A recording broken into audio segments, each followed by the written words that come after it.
Shalom, shalom, bienvenue à tous, on partage le live. En moi, te cherche, toi seul est le désir de mon cœur et je vis pour t'adorer.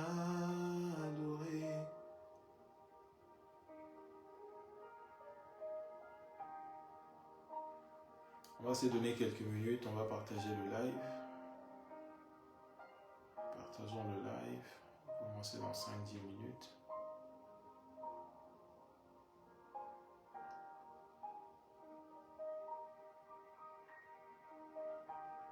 Toi seul est le désir de mon cœur et je vis pour t'adorer.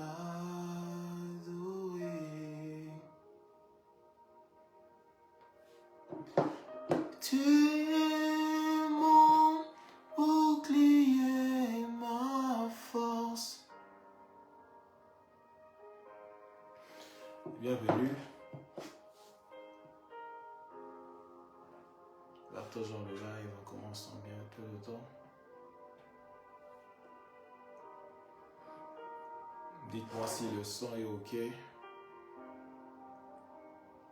Le son est ok.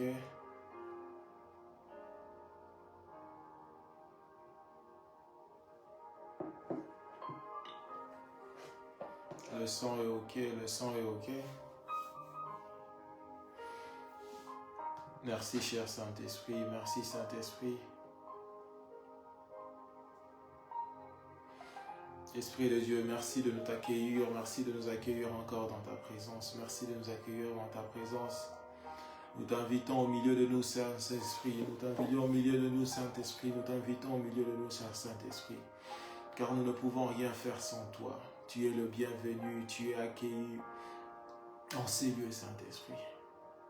Nous t'invitons, viens prendre place au milieu de nous, viens prendre place, prends place au milieu de nous, viens au milieu de nous, viens régner au milieu de nous. Personne ne parle de ta part sans que toi tu puisses placer tes paroles dans sa bouche. Nul ne vient auprès de toi sans que toi tu puisses l'attirer. Attire un frère ce soir, attire une sœur ce soir, partout là où nous nous trouvons. Et nous voulons que tu puisses régner au milieu de nous. Viens régner au milieu de nous, Saint-Esprit, règne au milieu de nous. Je nous donne le temps de partager le live, partageons le live, partageons le live. Saint-Esprit, nous t'invitons, Esprit de Jésus. Nous t'invitons, tu es le bienvenu. Viens régner, viens régner, viens régner. Magnifique présence de Dieu, viens régner au milieu de nous.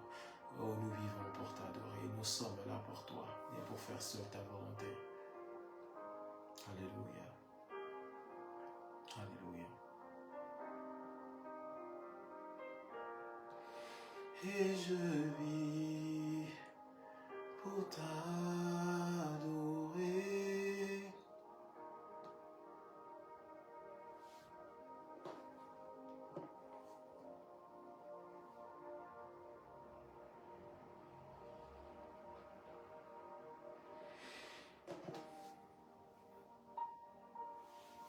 Commençons dans 4 minutes. Partageons le lien, invite un frère, invite une sœur.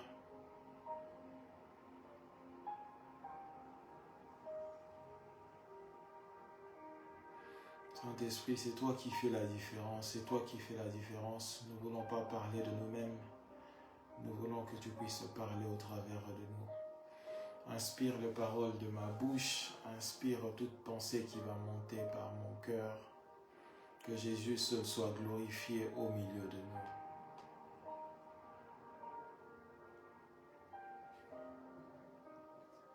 De mon cœur et je vis.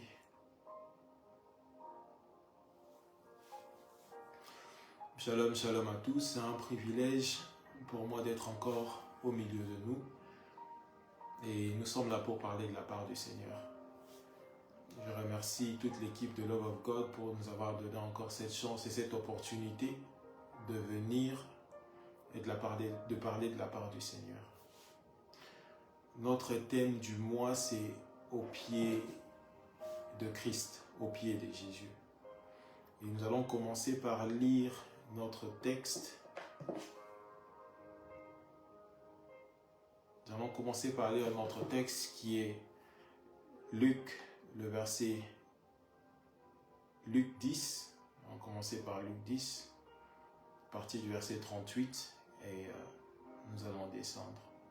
Je vais commencer par faire la lecture au nom de Jésus-Christ.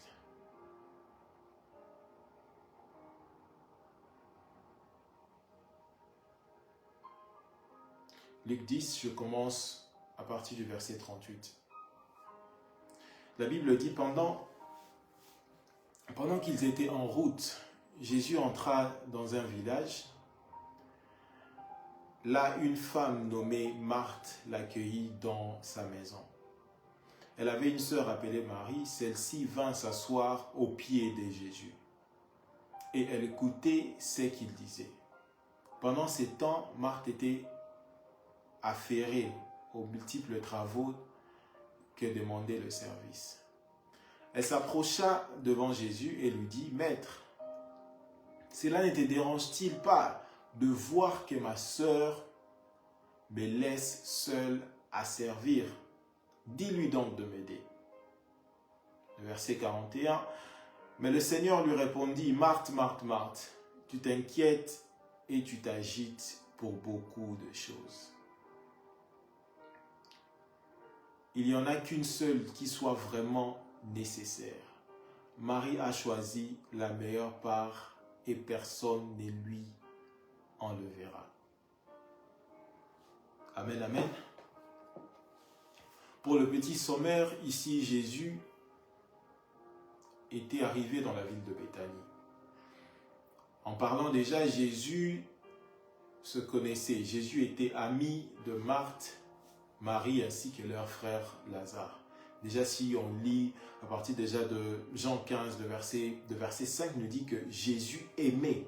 Donc Jésus avait de l'amour pour Marie, Marthe ainsi que leur frère Lazare. Donc c'était des gens qui étaient familiers avec Jésus.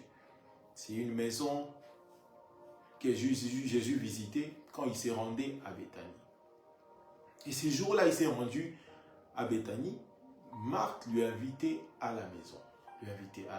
Et quand il est allé à la maison, Marthe, elle était à la cuisine, mais Marie a décidé d'aller s'asseoir. Pas n'importe où, mais elle a décidé d'aller s'asseoir au pied de Jésus-Christ pour recevoir l'instruction. Et après un certain temps, Marthe vient voir Jésus pour lui dire que, mais maître, moi je suis occupé à d'autres tâches, mais ça ne te dérange pas de voir ma sœur s'asseoir à tes pieds, parce qu'on a bien expliqué la place où s'est trouvée Marie. Et Marthe dit que Jésus puisse dire à Marie d'aller joindre sa sœur à la cuisine ou dans d'autres tâches qu'ils étaient en train de faire. C'est par là que Jésus vient répondre, dit que Marthe, Marthe, Marthe, toi tu t'occupes à d'autres choses, mais Marie a choisi la part qu'on ne pourra jamais ôter. Amen. Ça c'est un peu le sommaire de l'histoire que nous voulons parler. Notre thème nous dit au pied de Jésus-Christ. Au pied de Jésus-Christ. Donc la bonne part que Jésus-Christ est en train de parler ici, c'est l'acte ou le mouvement que Marie a fait. Nous appelons cela, où nous pouvons dire que ce mouvement a été un mouvement prophétique. Pourquoi? Parce que Marie pouvait choisir toute autre chose. Elle pouvait prendre une chaise, s'asseoir sur une chaise, ou elle pouvait se tenir debout, ou elle pouvait s'asseoir par terre. Mais Marie a choisi endroit pour écouter la parole ou écouter l'instruction, les pieds de Jésus. Donc, je me répète, elle pouvait choisir autre chose. Elle pouvait se tenir debout, elle pouvait choisir une chaise, elle pouvait s'asseoir par terre pour entendre l'instruction. Parce qu'il n'y a pas, un modèle particulier qui dit que non, pour écouter l'instruction, il faut faire ceci, cela. Mais ces jours-là, Marie a choisi le pied de Jésus comme endroit où elle devait se poser afin de recevoir l'instruction.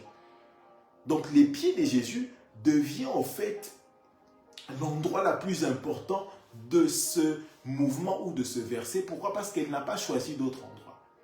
Et on a dit que l'endroit où elle est partie choisir, c'est là qu'elle va recevoir ce qu'on ne pourra jamais l'ôter. Amen. En parlant de Marie, si on essaie un peu de faire un peu un voyage sur les Écritures, nous allons voir Marie étant la sœur de Marthe et Lazare, mais à chaque fois, Marie s'est rencontrée avec Jésus-Christ.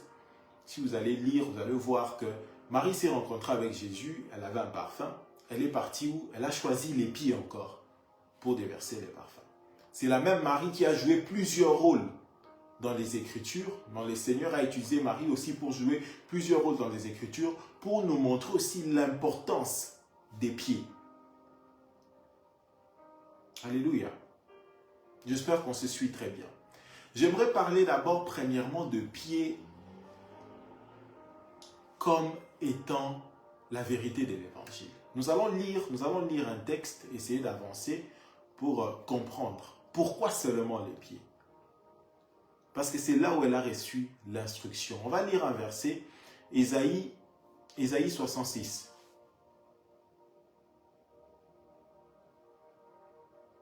Ésaïe 66 à partir du verset 1. Alléluia, alléluia, alléluia.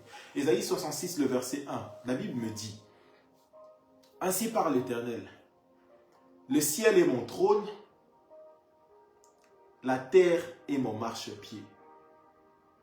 Ça, c'est la partie A. La partie B, quelle maison pourriez-vous me bâtir et quel lieu me donneriez-vous pour demeure?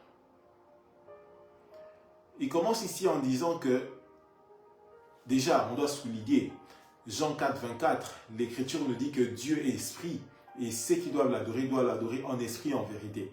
Donc on est déjà d'accord que Dieu étant esprit, tous ceux qui doivent venir devant Dieu ou tous ceux qui doivent s'approcher de Dieu doivent se rendre conscients qu'il est esprit et ils doivent venir l'adorer en esprit et en vérité. Déjà, quand on a la conscience que Dieu est esprit, Ésaïe 66, le verset 1 vient nous dire que le ciel est son trône, la terre est son marchepied. Donc si on doit avoir une posture humaine, donc le ciel c'est la tête, la terre devient le marchepied du Seigneur. Mais comme il est esprit, il ne pouvait pas marcher sur la terre. Parce que l'esprit ne peut pas marcher. Donc il devait se trouver un corps qui devait devenir ses pieds sur la terre pour le permettre de marcher. Parce qu'ici c'est le prophète Ésaïe qui est en train de parler. Souvenez-vous, Jésus-Christ dit que tout ce qui était écrit sur moi devait s'accomplir. Donc tout ce qui était écrit sur lui dans les livres des prophètes, dans les psaumes, devait s'accomplir. Donc cette écriture aussi devait s'accomplir. Parce qu'on est en train de dire que le ciel est son trône. On a attesté que le ciel est le trône de Dieu. Mais la terre aussi devait devenir son marchepied. Donc là, Dieu devait porter aussi un corps pour que ses pieds puissent marcher sur la terre. Et c'est ce que Ésaïe est en train d'essayer de nous expliquer ici. Il dit que les cieux est son trône, la terre est le marchepied du Seigneur. En disant que les pieds étaient la vérité de l'évangile, ou le pied étant l'évangile, notre Seigneur, quand il a quitté les cieux, il est venu sur la terre, il a porté un corps qu'on appelait Jésus-Christ. L'Écriture me dit, il y a une écriture que nous devons lire,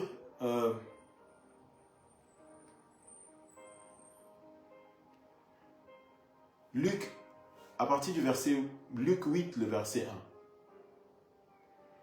L'Écriture dit, Jésus allait de ville en ville, de village en village, prêchant et annonçant la bonne nouvelle du royaume. Jésus allait de ville en ville, de village en village, prêchant la bonne nouvelle du royaume. Nous avons dit que Jésus-Christ était les pieds du Seigneur. par rapport à ce que nous venons de lire, la terre et son marchepied, comment l'esprit qui est Dieu, qui est esprit, pouvait marcher sur la terre. Donc il devait prendre un corps, le corps qui devait le permettre de faire le mouvement sur la terre. Et ce corps, on a dit que ce corps s'appelle Jésus-Christ. Le corps maintenant de Dieu est venu sur la terre, a commencé à faire le mouvement d'aller de ville en ville, de village en village, pour prêcher la bonne nouvelle et faire des miracles. Mais il y a autre chose aussi qui a été dit par rapport à Jésus-Christ. Nous allons lire Luc 2, le verset 10. Nous allons lire Luc 2, le verset 10, qui nous parle de la naissance de Jésus-Christ. Mais l'ange leur dit, « Ne craignez point, car je vous annonce une bonne nouvelle qui sera pour tous les peuples un sujet de grande joie. » Donc, la naissance de Jésus-Christ, on est en train de l'appeler une bonne nouvelle. La naissance de Jésus, on l'appelle une bonne nouvelle. Nous avons dit que Dieu, pour marcher sur la terre, il devait porter un corps. Donc, le corps que Dieu a porté, on a dit qu'il s'appelait Jésus-Christ, le corps. Donc, si on utilise encore, on dit que les pieds, comme la terre était son marchepied, les pieds que Dieu devait porter pour marcher sur la terre s'appelait Jésus-Christ, ou s'appelle Jésus-Christ. Mais ici, concernant la naissance de Jésus-Christ, on est en train de nous dire, ne craignez point, je viens vous annoncer une bonne nouvelle. Donc, la naissance de Jésus, ou la personne de Jésus-Christ, est représentée aussi comme une bonne nouvelle. Je continue ma lecture. C'est qu'aujourd'hui, dans la vie de David, il vous est né un sauveur, qui est le Christ, le Seigneur. Et voici à quel signe vous connaîtrez. Vous trouverez un enfant émoilloté et couché dans une crèche. Et soudain, il se joigna à l'ange une multitude de l'armée céleste louant Dieu en disant, « Gloire à Dieu dans les cieux très haut, et paix sur la terre des hommes qui l'agréent. » Donc, ici, si on doit positionner les choses, la naissance de Jésus-Christ, où Jésus-Christ a été présenté ou introduit au monde comme la bonne nouvelle. Le monde était dans les ténèbres, le monde n'avait plus d'espoir. Le monde n'avait plus d'espoir. Il n'y avait plus d'espoir parce que dès la loi de Moïse, l'homme devait faire certains efforts pour pouvoir plaire à Dieu. Mais quand on vient annoncer la venue de Jésus-Christ, on vient nous dire que la bonne nouvelle est en train de venir. Donc, la bonne nouvelle qui a été annoncée est Jésus-Christ, et Jésus-Christ aussi, que nous avons lu dans les versets précédents, étant Dieu Esprit qui est venu prendre la chair, qui a porté un corps, qui est devenu les pieds de Dieu, devient la bonne nouvelle de l'Évangile. Donc, j'ai fait seulement cette démarche pour nous dire que quand on dit que Marie était assis au pied de Jésus-Christ, ou quand on dit une personne est assise au pied de Jésus-Christ pour recevoir une instruction, elle veut simplement nous dire que cette personne, elle est assise à la vérité de l'Évangile ou à la bonne nouvelle de l'Évangile. La bonne nouvelle de l'Évangile, c'est la seule chose qu'on ne peut jamais te ôter. Aujourd'hui, on peut te ôter ta vie, on peut te ôter tes parents, on peut te ôter autre chose, mais la vie éternelle, c'est la chose qu'on ne peut pas te ôter. La chose dont Jésus-Christ était en train de parler à Marthe, dire que Marie a choisi la bonne part qui ne sera jamais ôtée, c'était cette part-là qu'elle a choisie qui représente la vérité de l'Évangile. S'asseoir au pied de Jésus-Christ, nous avons dit que les pieds de Jésus-Christ qui typifient la vérité de l'Évangile, c'est ça qui donne la vie éternelle. La vie éternelle n'est pas obtenue à autre chose. La vie éternelle est obtenue seulement quand tu reçois les instructions venant de l'enseignement de Jésus-Christ. Voilà pourquoi j'ai mentionné que Jésus partait de ville en ville, de village en village. Donc, en d'autres termes, c'était les bonnes nouvelles de l'évangile de Jésus-Christ. C'est cela qui était en train de marcher. Partout là, on a vu le pied de Jésus-Christ marcher. En d'autres termes, c'était la bonne nouvelle de Dieu qui était en train de parcourir les villes, qui étaient en train de parcourir les villages, et c'était la bonne nouvelle qui était en train de guérir les gens. C'est la parole qui guérit. C'est la parole qui libère.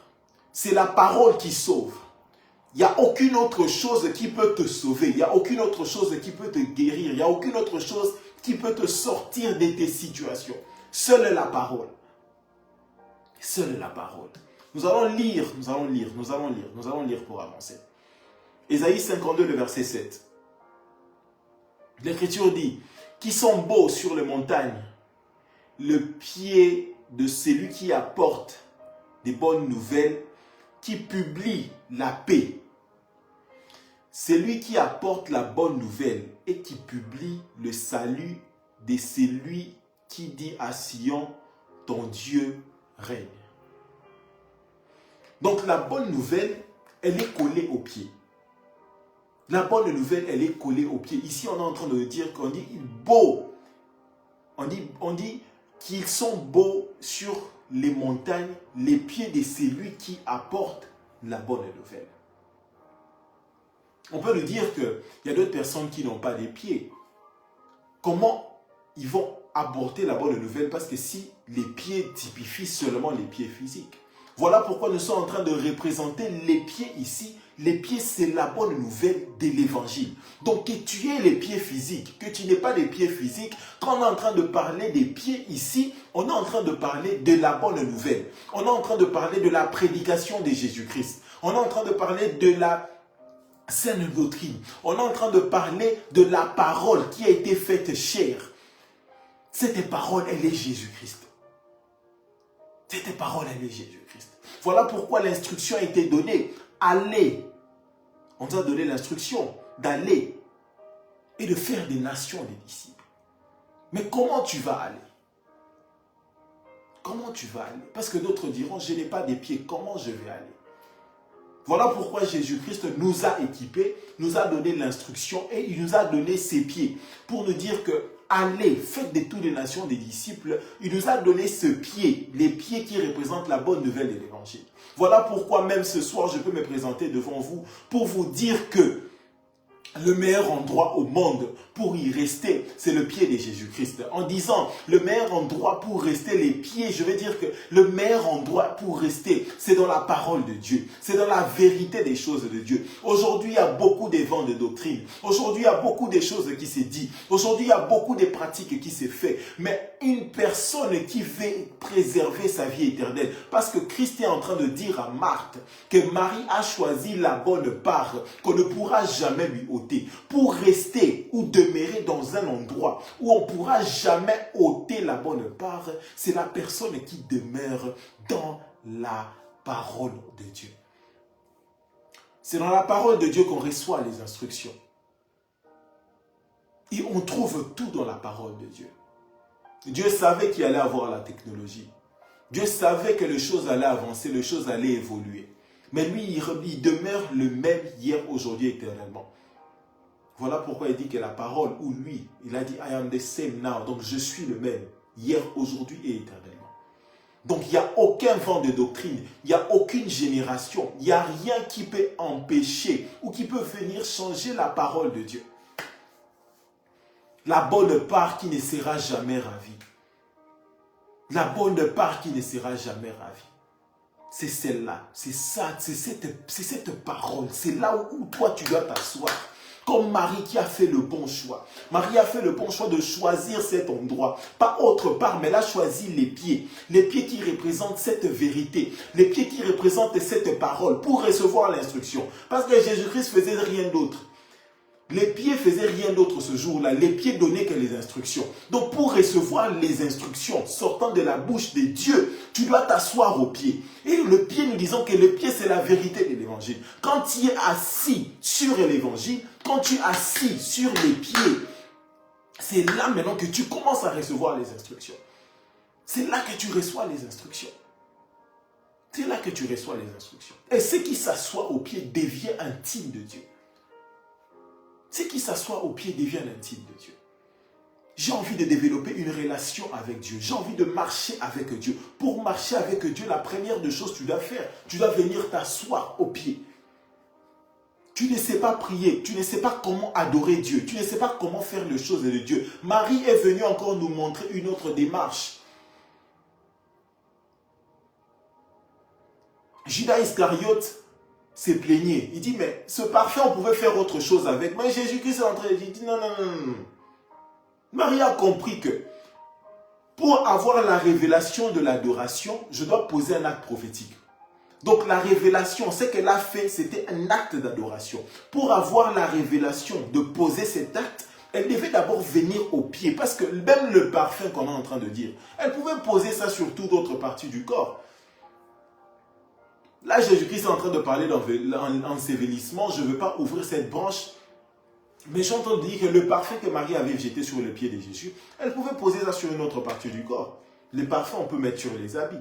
Voilà pourquoi même les disciples ont dit que c'était un gaspillage. Pourquoi? Parce qu'elle a mis ça au pied. Mais elle a compris que pour que je puisse avoir la révélation de comment m'approcher de Dieu, de comment marcher avec Dieu, de comment adorer Dieu, je dois commencer au pied. Au pied maintenant, qui est la révélation, qui est la vérité de l'évangile? C'est l'évangile qui te prend, qui t'apprend comment marcher avec Dieu. C'est l'évangile qui t'apprend comment connaître Dieu. C'est l'évangile maintenant qui t'apprend comment tu peux poser les actes pour tirer l'attention de Dieu, pour devenir un intime de Dieu. Marie était intime. À la maison, elle pouvait rester au pied en disant qu'elle demeurait dans la parole de Dieu. Et c'est de là maintenant qu'elle a su comment poser les actes prophétiques, comment adorer, comment faire autre chose. Et à la longue, si vous voyez même la résurrection de Lazare, ça suscitait une foi aussi à Marthe. Marthe qui autrefois n'avait pas trouvé peut-être l'importance de s'asseoir au pied, mais avec le temps, Marthe a changé de langage. Marthe en disant à Jésus, si tu étais là, mon frère ne serait pas mourir, mais elle a changé de langage. Parce qu'elle a compris que Jésus-Christ représentait la parole. Les pieds qui marchaient, nous avons dit que Dieu est esprit. Le ciel était son trône, mais la terre était devenue son marchepied. Maintenant, les pieds de Dieu qui marchaient sur la terre, c'était Jésus. Et ces pieds qui marchaient, nous avons dit, dès la naissance de Jésus-Christ, on a dit que ces pieds, ou cet enfant qui est né, c'était une bonne nouvelle. L'ange dit que celui qui est en train de naître là, c'est la bonne nouvelle. Maintenant, les pieds qui marchent, c'est vraiment la bonne nouvelle de l'évangile qui est en train de marcher, qui est en train de véhiculer. Et ce jour-là, Marthe a compris. Elle dit, non, non, non, non. Toi, si tu dis un non. Et tout ce qui venait par Jésus-Christ, il faut comprendre maintenant les langages, surtout quand vous lisez le Nouveau Testament, il faut comprendre maintenant les langages des personnes qui parlaient. Il y a d'autres qui disaient, dis seulement un mot, dis seulement un mot, dis seulement un mot. Après, à la longue, tu viens voir, on dit maintenant, je vous ai donné le pouvoir. Maintenant, c'est quel pouvoir qu'on nous a donné? Et les autres disaient, dis seulement un mot. En globalité, ce qu'on nous a donné, c'est la parole. En globalité, Jésus-Christ en forme humaine que les gens voyaient, c'était la parole. Parce que c'était la parole qui s'était faite chair. Marie assise au pied de Jésus, Marie est assise. Elle est posée, elle est fondée sur la parole, sur la vérité de la parole. Et en utilisant l'exemple de Lazare qui était mort et ressuscité, c'est aussi pour nous encourager aujourd'hui. Peu importe le problème que tu peux avoir, aussi longtemps que tu connais ta parole, aussi longtemps que tu es plongé dans la vérité de la parole qui est le Seigneur Jésus-Christ, toutes choses qui étaient mortes, vont retrouver la vie. Et je viens proclamer comme un serviteur de Dieu, dans la vie de quelqu'un qui est en train de me suivre aujourd'hui, toute situation qui était morte autrefois, retrouve la vie au nom puissant de Jésus-Christ. Là, je suis en train de parler, mais tu dois aussi exercer ta foi. Exercer la foi, c'est de choisir aussi d'aller t'asseoir au pied de Jésus-Christ. Exercer la foi, c'est de choisir aussi d'aller personnellement t'asseoir au pied de Jésus-Christ. C'est là où tu reçois l'instruction. C'est là où tu es formé. C'est bien. Aujourd'hui, nous avons plusieurs coachs sur Internet. Nous avons plusieurs coachs dans la vie. Nous avons des gens sur TikTok, par-ci, par-là, qui veulent apprendre les gens comment connaître Dieu, comment faire ceci avec Dieu, comment faire cela. Mais la bonne part, elle est obtenue déjà quand tu commences dans l'intimité. Quand tu commences dans l'intimité. Je vous dis, il n'y a aucun autre secret. Il n'y a aucun autre secret que de commencer dans les pieds, de commencer au pied de Jésus-Christ. Et commencer au pied de Jésus-Christ veut simplement nous dire de commencer dans la vérité de la parole. Toi qui es en train de me suivre aujourd'hui, il est question maintenant que tu as examiné tout ce que tu as eu à entendre, tout ce qu'on a eu à te voir, à te dire autrefois, comme ceux de Bérée. Tu dois arriver à ce point de la vie où tu te dis, non, maintenant, je dois revoir tout fondement que j'ai eu à voir dans ma vie. Est-ce que les prédications qu'on m'a données, est-ce que le message qu'on m'a donné autrefois, est-ce que j'étais dans la vérité? Est-ce que je suis réellement au pied de Jésus-Christ ou je suis à la cuisine comme Marthe? Tu dois te rassurer parce que la vie éternelle dépend de l'enseignement que tu es en train de recevoir. Il a dit que il a dit que ce que tu as reçu, donc ce que Marie est en train de recevoir, on ne pourra jamais la ôter. Donc, the best portion, la meilleure portion que tout chrétien reçoit de Dieu, c'est la vie éternelle. Il n'y a rien d'autre que la vie éternelle. Donc, comme on sait maintenant que la vie éternelle, elle est associée à l'enseignement, tu es dans l'obligation maintenant de revoir tes fondements. J'écris à quel évangile? J'écris à quoi? Bien-aimé, il n'est pas tard. Il n'est pas tard de revoir les fondements. Il n'est pas tard de revenir sur la bonne parole et de revenir sur la vraie parole. Il n'est pas tard de le faire. Éphésiens 6, à partir du verset 15. Je vais lire au nom de Jésus-Christ. Mettez pour chaussure à vos pieds le zèle que donne l'évangile de paix.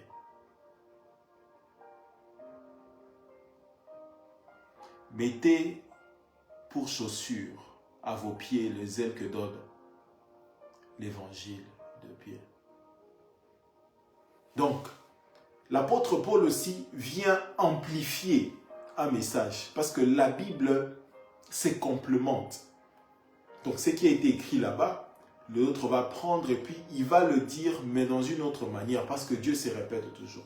L'apôtre Paul est en train de parler ici des Éphésiens 6.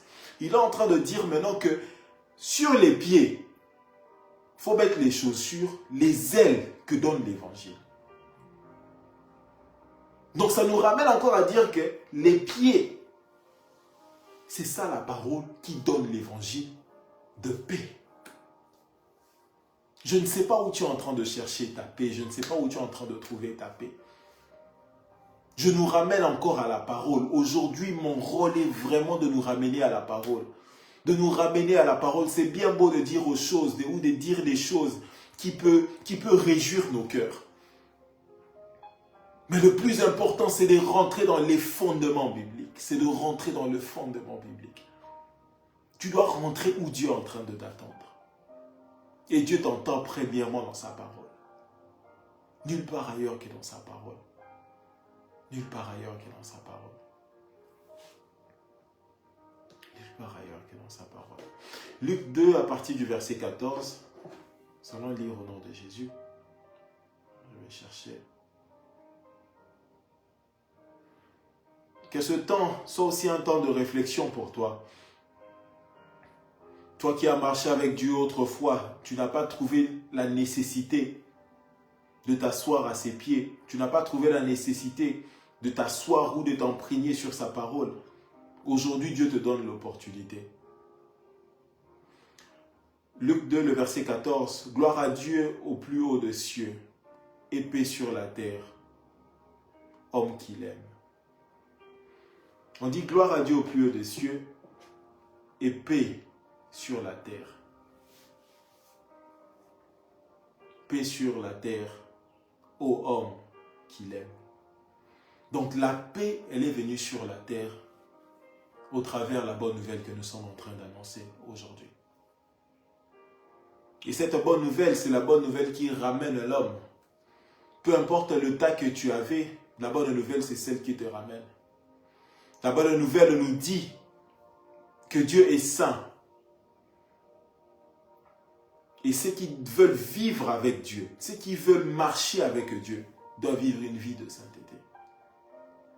Je ne viens pas condamner une personne, ou je ne viens pas dire à une personne que pour abandonner le péché, c'est quelque chose qui arrive instantanément.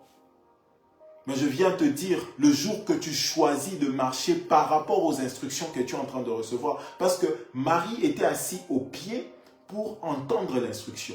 Donc c'est quand tu es assis sur le fondement qui est la parole, c'est là maintenant que tu reçois les instructions. Dieu est prêt de nous sortir, ou l'évangile est prêt de nous sortir de toutes les situations qui nous retiennent captives. Je ne sais pas ce qui te retient captif. Je ne sais pas quelle addiction tu es en train de faire face aujourd'hui. Mais je viens t'annoncer une bonne nouvelle. Je viens t'annoncer une bonne nouvelle. L'évangile a la capacité de te sortir. Jésus-Christ a la capacité de te sortir de toute emprise qui te retient captif. Voilà pourquoi quand tu entends la bonne nouvelle, il ne faut pas en dire sur ton cœur. N'endurcis pas ton cœur. N'endurcis pas ton cœur. Il est temps aujourd'hui de revenir à toi et de choisir ce chemin de la repentance. Il est temps de revenir à toi et choisir ce chemin de faire l'autocritique, de t'examiner comment tu as marché avec Dieu. Des premiers 6 mois de l'année, comment ils étaient? Comment tu as marché avec Dieu? Est-ce que tu peux dire que non, j'étais vraiment assis au pied du Seigneur? Est-ce que j'ai vraiment écouté ses instructions? Est-ce que tu peux témoigner que ma manière de faire, ma manière de marcher, là où je vais, déjà j'insiste encore sur le lieu de culte. Il y a beaucoup qui disent aujourd'hui, non, on a été abusé par tel, on a été abusé par telle église, on a eu ceci, on a eu cela. Mais est-ce que tu fais le rôle de tout enfant de Dieu, d'aller examiner le message que tu reçois dans l'église où tu es? Est-ce que tu examines au travers la lumière des Écritures la marche des gens que tu appelles tes dirigeants ou les pasteurs ou les personnes qui vous encadrent? Il est temps de revenir au pied du Seigneur. Il est temps de revenir au pied du Seigneur. Et nous allons parler aussi de l'aspect adoration. Nous avons dit que Marie était venue avec le parfum. Et elle a eu à jeter le parfum là, au pied du Seigneur. Bien-aimé, c'est l'adoration qui brise les chaînes. C'est l'adoration qui brise les chaînes. Nous devons entrer dans cette dimension, dans cette nouvelle ère où on ne cherche plus Dieu pour lui demander des choses, mais on vient chercher Dieu pour Dieu. Il est temps de demander à Dieu de réanimer, raviver notre vie de prière. Notre désir, le désir de notre cœur, que ça soit centralisé seulement sur sa personne. Rien d'autre que lui. Rien d'autre que lui. Que notre marche soit centralisée sur lui. Que notre désir soit de demeurer seulement à ses pieds. De demeurer dans ses lieux de prière. Oh Dieu, peu importe ce qui peut m'arriver, moi je choisis de demeurer à tes pieds. Je choisis de t'adorer. Je choisis d'élever ton nom. Je choisis de rien faire d'autre, de rien suivre d'autre. Autrefois, je me suis attaché aux hommes. Je n'ai pas trouvé de solution. Autrefois, je me suis attaché aux églises et j'ai été déçu. Et toi qui as été déçu peut-être par une église ou par des hommes de Dieu, je viens encore t'encourager, te dire que Dieu ne déçoit jamais. Dieu ne déçoit jamais. Et il rencontre toute personne qui a la soif. Si tu as la soif de Dieu, Dieu va te rencontrer. Dieu va te rencontrer. Donc il est question d'avoir la soif. Il est question d'avoir le correct posture, donc la posture correcte par rapport à Dieu. Car tous ceux qui les cherchent le trouvent. Je vous rassure que tous ceux qui cherchent Dieu le trouvent. Mais il est question de savoir, je suis en train de chercher Dieu où? Et je suis en train de chercher Dieu comment?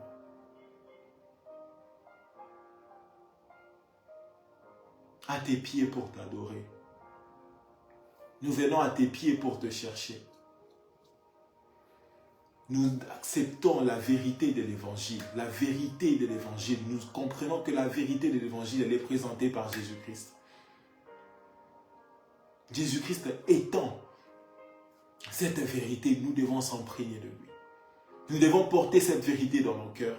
Marcher avec cette vérité partout où nous irons. Et à permettre à cette vérité de nous changer, de nous transformer. Permettre à cette vérité de nous transformer. Je viens de déclarer sur la vie de quelqu'un, toi qui avais une difficulté de prier autrefois, toi qui avais une difficulté d'entrer ou de revenir dans la présence du Seigneur, toi qui avais une difficulté de changer, toi qui avais une difficulté de faire des choses qui plaisent à Dieu, parce que savoir comment plaire à Dieu, c'est seulement dans les Écritures. La Bible nous apprend comment vivre avec Dieu. La Bible nous apprend comment marcher avec Dieu. La Bible nous apprend ce que Dieu aime et ce que Dieu n'aime pas.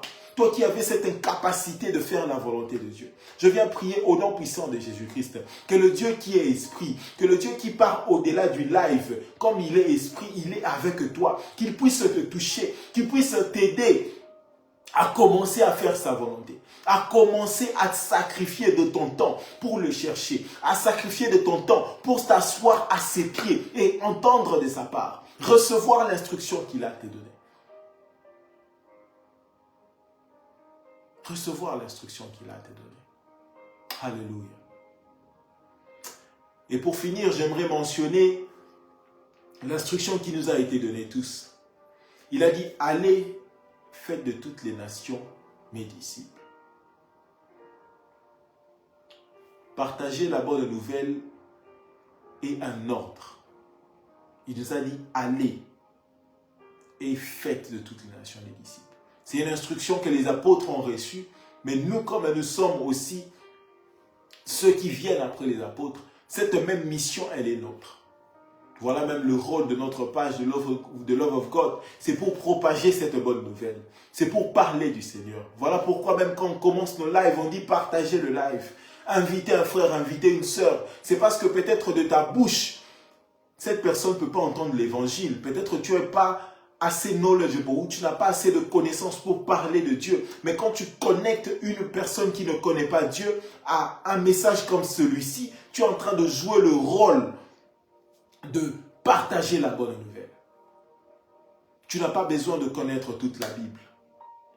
Tu peux être juste là à connecter les bonnes personnes au message qui vont leur toucher, qui vont les aider à être transformés.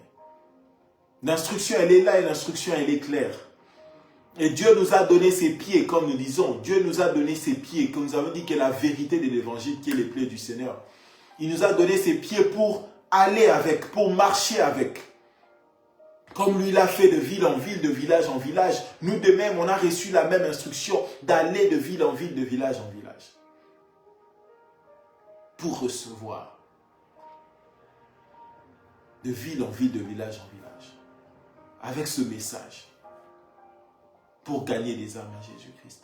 Pour libérer les malades au nom de Jésus-Christ.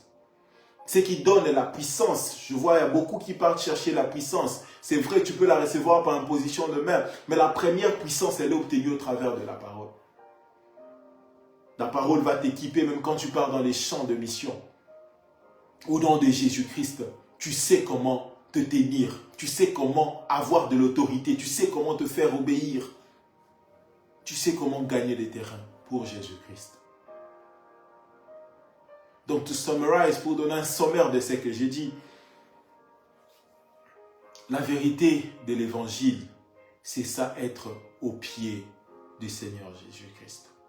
Si une personne dit que moi je suis au pied du Seigneur, ça veut simplement dire que cette personne, elle est plongée ou cette personne, elle est assise dans la vérité de l'évangile. Et cette part que la personne est en train de recevoir qui ne sera jamais ôtée, c'est la vie éternelle que donne cet évangile. Donc quand tu crois au Seigneur de Jésus-Christ, tu acceptes d'abandonner ta vie ancienne et de marcher avec lui dans une nouveauté de vie. Tu reçois cette vie éternelle. Et cette vie éternelle que cette prédication donne, c'est cette chose qu'on ne pourra pas te ôter. On peut te ravir des richesses du monde, on peut te ravir tes enfants, on peut te ravir ta famille, on peut tout te ravir, tes biens. Mais la vie éternelle que donne la vérité de l'évangile, c'est quelque chose qui ne te sera jamais ôté. Personne ne peut le ôter. Personne. Personne. Et voilà pourquoi je viens nous exhorter, pour ceux qui avaient abandonné la foi, pour ceux qui ne voyaient plus l'importance de demeurer dans l'évangile ou de demeurer dans les Écritures. Aujourd'hui, il est temps de revenir. Il est temps de revenir. Le Seigneur a besoin de vous, de même que vous avez besoin du Seigneur. Mais maintenant, marchez avec le Seigneur différemment. Marchez avec le Seigneur différemment. Je vais faire une prière. Tendre Père, merci, car tu nous as parlé ce soir. Tu voulais que nous puissions comprendre que être assis dans tes pieds, comme Marie, qui représentait toute une nation, qui représentait le monde aujourd'hui, qui a l'obligation de s'asseoir à tes pieds pour recevoir cette part qui ne sera jamais ôtée. Et nous savons maintenant que cette part, c'est la bonne nouvelle de l'évangile. Jésus-Christ est venu, il était crucifié, il est mort et il est reparti, mais il nous a laissé quand même la chose la plus importante. Il nous a laissé sa parole, il nous a laissé sa personne, il nous a laissé sa présence au travers de son esprit.